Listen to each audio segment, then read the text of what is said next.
Assalamualaikum warahmatullahi wabarakatuh. Saya Siti Rosida, NIM 180321100094. Kali ini kita akan membahas mengenai pertanyaan yang terdapat pada mata kuliah Ekonomi Sumber Daya Alam. Untuk pertanyaan pertama yaitu adalah apakah Indonesia memiliki cadangan sumber daya alam dan mengapa? Nah, di sini menurut saya ketersediaan sumber daya alam yang ada di Indonesia antara lain terdapat minyak bumi, batu bara, timah, emas, dan perak. Nah, saat ini menurut saya ketersediaan sumber daya alam baik hayati maupun non-hayati yang ada di Indonesia sudah mulai sangat kecil dikarenakan beberapa penggunaan dari baik non-hayati maupun hayati di sini yang dilakukan secara terus-menerus tanpa adanya suatu pengembalian terhadap dari sumber daya alam hayati maupun non-hayati. Pada unggahan kompas.com pada Kamis 28 Mei tahun 2020 mengenai potensi sumber daya alam gas alam yang ada di Indonesia menyatakan bahwa gas alam di Indonesia sebesar 2,8 triliun atau setara dengan 97 triliun kaki kubik. Nah, dari hasil tersebut menyatakan bahwa cadangan gas di Indonesia ini hanya sebesar 1,5% dari cadangan gas bumi. Sehingga dari jumlah ini Indonesia hanya memiliki cadangan dan penggunaannya hanya bisa dilakukan kurang lebih 9 tahun ke depan. Untuk pertanyaan kedua yaitu terdapat bagaimana sikap kalian terhadap depresi dan juga kelangkaan di Indonesia baik sumber daya alam hayati maupun non-hayati.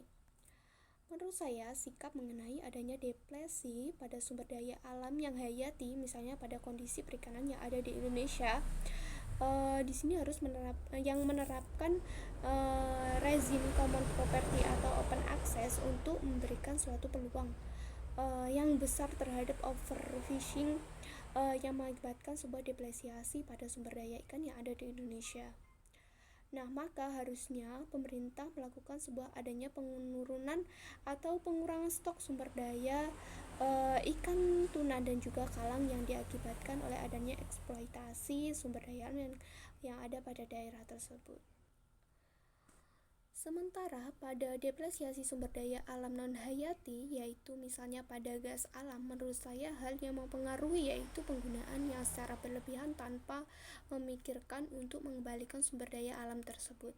Nah, sebaiknya harusnya terdapat sebuah aturan atau manajemen yang harus dilakukan dalam penggunaan sumber daya alam tersebut supaya sumber daya alam tersebut tidak cepat habis sehingga terdapat suatu pemulihan yang akan terjadi pada sumber daya alam ini.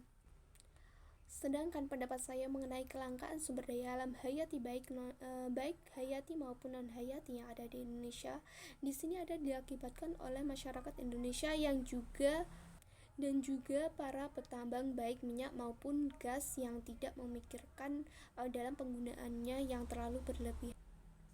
Harusnya dalam hal ini dilakukan adanya sebuah penyusunan skala prioritas yang berdasarkan tingkat kepentingan adanya suatu kebijakan dari pemerintah untuk dapat memanfaatkan sumber daya alam secara baik dan juga melakukan sebuah eksplorasi sumber daya alam yang belum diketahui. Untuk pertanyaan yang ketiga yaitu bagaimana pendapat Anda terkait eksploitasi sumber daya alam secara besar-besaran yang bertujuan untuk pembangunan.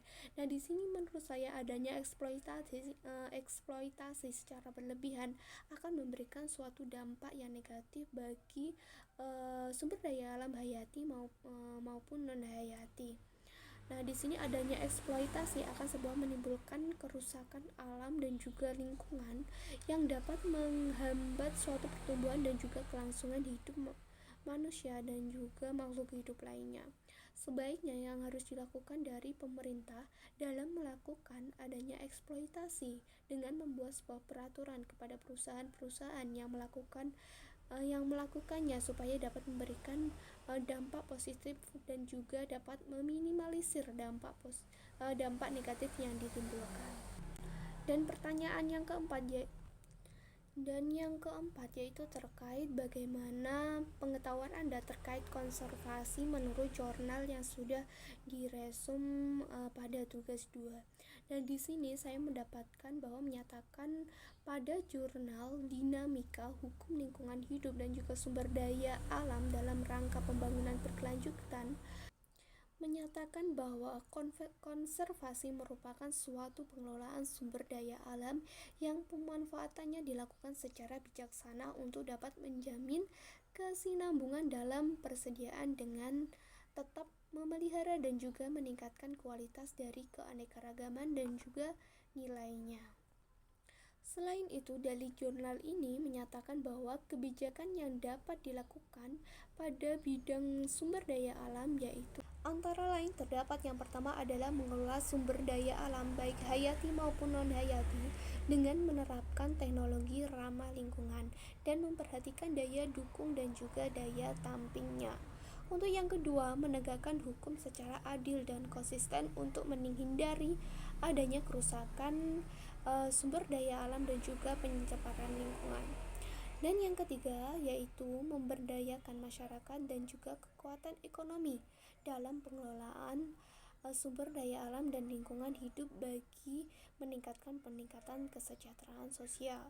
Dan yang keempat ada memelihara kawasan konservasi yang sudah ada dan juga menetapkan kawasan konservasi yang baru di wilayah tertentu. Dan yang terakhir terdapat mengikut sertakan masyarakat dalam menanggulangi permasalahan lingkungan global. Itulah jawaban mengenai pertanyaan yang terdapat pada mata kuliah Ekonomi Sumber Daya Alam. Atas perhatiannya saya ucapkan terima kasih. Wassalamualaikum warahmatullahi wabarakatuh.